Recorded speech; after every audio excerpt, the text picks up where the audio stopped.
मैं बीडी त्रिपाठी प्रगति संस्थान अन्नापुरा नगर से आज आपको विज्ञान में विटामिन के बारे में बताऊंगा, क्योंकि विटामिन का टॉपिक ऐसा है जो हर एग्जाम के लिए मुख्य है। तो विटामिन की जो मुख्य मुख्य बातें हैं मैं आपको आज बता रहा हूँ। पहली चीज तो जाने विटामिन शब्द की खोज किसने की और विटामिन शब्द का नामकरण किसने किया।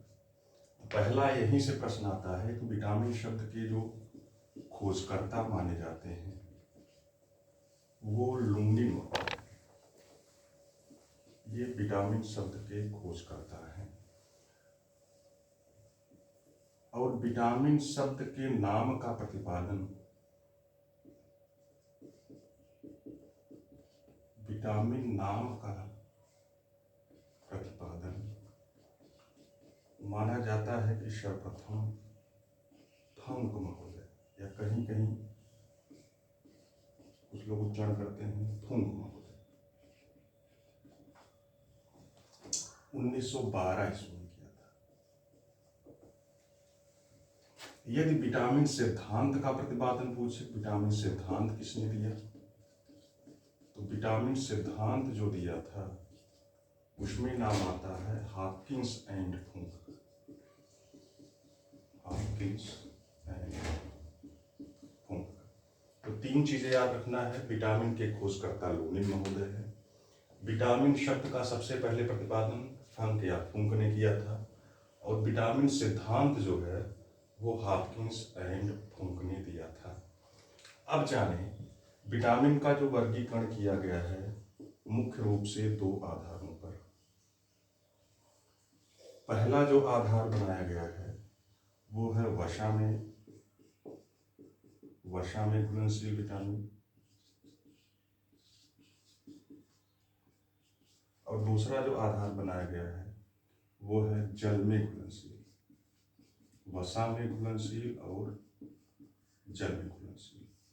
वसा में जो घुलनशील विटामिन है वो है विटामिन ए, डी, ई और के। और जो जल में घुलनशील विटामिन है उनमें विटामिन बी कॉम्प्लेक्स और विटामिन सी का नाम आता है। विटामिन बी कॉम्प्लेक्स इसलिए इसको कहा जाता है क्योंकि इसमें कई विटामिन हैं, जैसे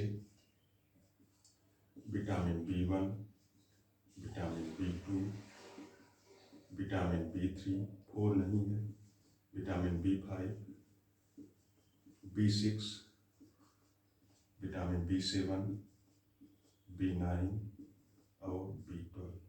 मुख्य रूप से ये हैं, ये विटामिन बी कॉम्प्लेक्स कहलाती हैं और ये विटामिन सी। ये जल में घुलनशील हैं और ये वसा। अब इनके बारे में थोड़ा सामान्य चीजें जान लें।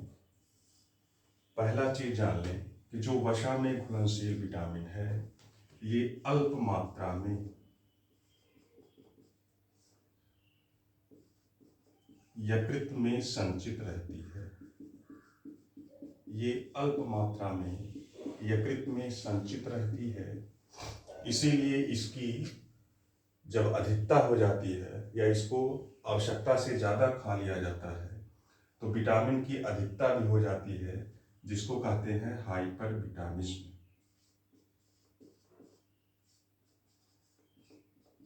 हाइपर विटामिज्म का मतलब जब विटामिन की आवश्यकता से ज्यादा मात्रा में प्रयोग कर लिया जाए तो इसकी अधिकता हो जाती है, क्योंकि ये अल्प मात्रा में यकृत में संचित रहती हैं। और जो विटामिन बी कॉम्प्लेक्स या विटामिन सी है इसकी कभी अधिकता नहीं होती, क्योंकि ये जल में घुलनशील हैं और यूरिन के साथ बाहर निकल जाती हैं, तो इनकी कभी अधिकता नहीं होती।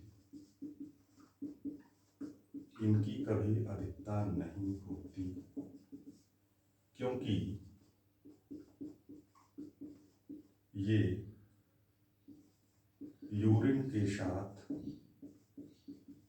बाहर आ जाती हैं। इसीलिए डॉक्टर लोग ज्यादातर जो है विटामिन बी कॉम्प्लेक्स ऐसी की गोली देंगे जिससे कोई नुकसान भी ना हो, काम भी हो जाए। और दूसरी चीज जान लें, सामान्यतः जो वसा में घुलनशील विटामिन है ए, डी, के, ये वशीय पदार्थों में पाई जाती है। सामान्य चीज जान लो, उसके बाद अलग अलग हर का टॉपिक चलेगा। वशीय पदार्थों में मुख्यतः पाई जाती है, मुख्यतः ये वशीय पदार्थों में पाई जाती हैं। ये वशीय पदार्थों में भी पाई जाती हैं। उसके अतिरिक्त तो फल तथा सब्जियों में, फल तथा हरी सब्जियों में पाई जाती हैं। जो जल में घुलनशील विटामिन है, विटामिन बी कॉम्प्लेक्स या सी, ये धुलने से नष्ट हो जाती हैं क्योंकि जल में घुलनशील है। इन पर जो है जल का कोई प्रभाव नहीं पड़ता। ये तो हो गया आपका ए डी ई के और विटामिन बी कॉम्प्लेक्स के बारे में जो सामान्य जानकारी। अब हम आपको विटामिन में अन्य जो जानकारी है उसको बता रहे हैं। अब एक एक विटामिन को लेके चलते हैं साथ में। पहला जो नाम आता है vitamin A. Vitamin A, vitamin A का जो रासायनिक नाम है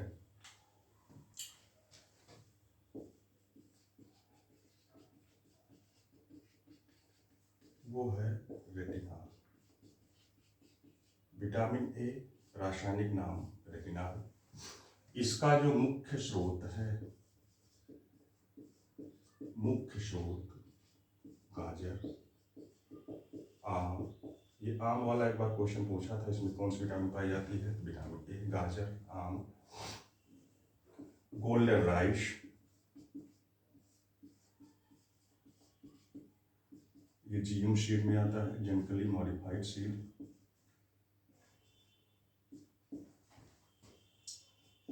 और मछली का तेल। इसके अतिरिक्त जो दूध है, चिकन मटन है, उसको आप सभी में कर सकते हैं ज़्यादातर। तो मुख्य स्रोत जो है गाजर है, आम है, गोल्डेनाइट है और मछली का तेल है।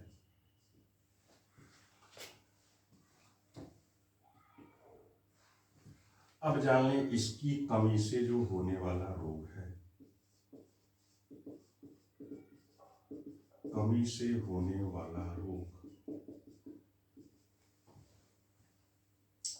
पहला तो है रतौंधी। ये सभी लोग जानते हैं, लेकिन अब एग्जाम में ज्यादातर रतौंधी को नहीं पूछता।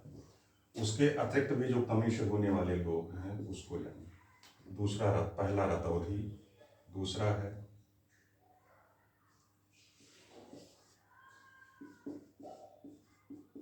जीरोथैल्मिया,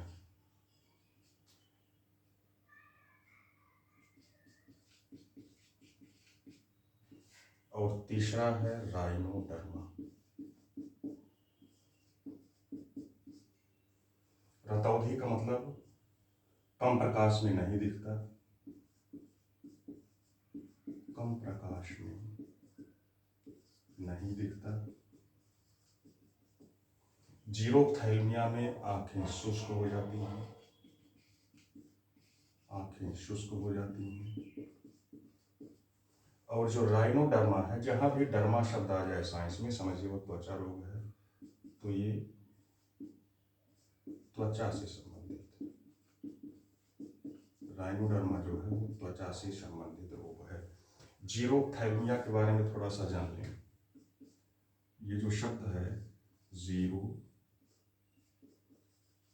थैल्मिया, तीन चीजें इसमें हैं, जीरो, आफ्थ, आफ्थैल और इमा। जीरो का मतलब है ड्राइनेस, इसको कहते हैं शुष्कता, आंखें शुष्क हो जाती हैं। आफ्थ का मतलब है, जहां भी आफ्थ शब्द आए वो समझिए आई से संबंधित है, आंखों से संबंधित, आप्थेल्मोलॉजी। इनिया का मतलब जैसे एनीमिया है, ब्लड से संबंधित, जहां भी इनिया शब्द आ जाए वो समझिए वो ब्लड डिसऑर्डर है। तो जीरोथैल्मिया में होता है आंखें शुष्क आ जाती हैं, जिससे उसके कोनों पर जो है ब्लड टाइप का जम जाता है, आंखें लाल हो जाती हैं, ये जीरोथैल्मिया है। राइनोडर्मा त्वचा से संबंधित बीमारी है। और रतौंधी जो है कम प्रकाश में नहीं दिखता है। अब एक चीज जान ले थोड़ा सा रतौंधी के बारे में। इसमें होता क्या है? मुख्य रूप से आंख में दो कोशिकाएं, आंख के अंदर दो कोशिकाएं पाई जाती हैं। पहला तो है शलाका कोशिका, और दूसरी जो कोशिका पाई जाती है वो है शंकु कोशिका। इसी को कहते हैं कोन शेल और इसी को कहते हैं राड्स सेल। शलाका जो कोशिकाएं हैं, इनका मुख्य कार्य है कि ये कम प्रकाश में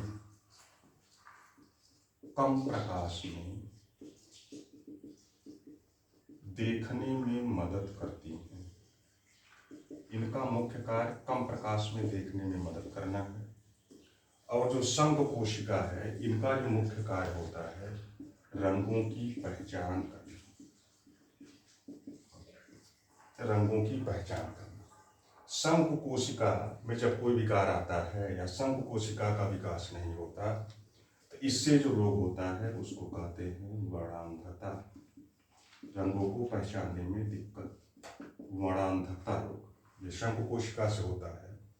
और जो संघ कोशिकाएं ज्यादा विकसित किसमें होती हैं, किन किन जानवरों में? ज्यादा विकास जो संघ कोशिका का होता है, जैसे मुर्गा है, चमगादड़ है, उल्लू है। इसीलिए मुर्गा सुबह ही चिल्लाने लगता है, उसको प्रकाश का आभास हो जाता है कि अब सुबह होने वाला है और वो भाग देने लगता है। शलाका कोशिका के बारे में जान लें, इसको राड सेल कहते हैं। शलाका कोशिका के निर्माण में एक पदार्थ पाया जाता है जिसका नाम है रोडाप्सिन।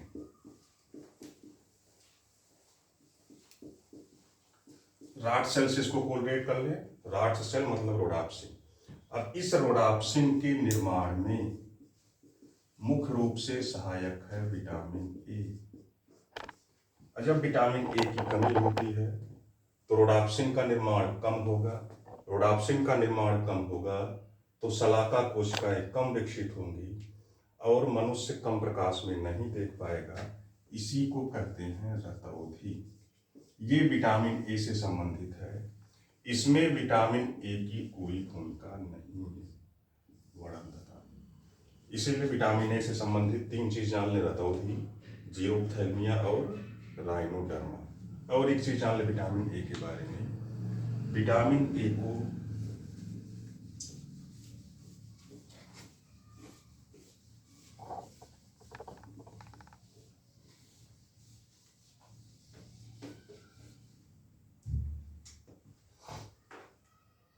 एंटी इंफेक्शन विटामिन भी कहा जाता है। एंटी इंफेक्शन विटामिन, या इसी को कहते हैं संक्रमण रोधी विटामिन। ये रोगों से हमारे शरीर की रक्षा करता है, रोगों से शरीर की रक्षा, विटामिन ए। अब ये विटामिन ए के बारे में सामान्य जानकारी थी, वो हो गई। शेष विटामिन के बारे में अगली क्लास में बताएंगे।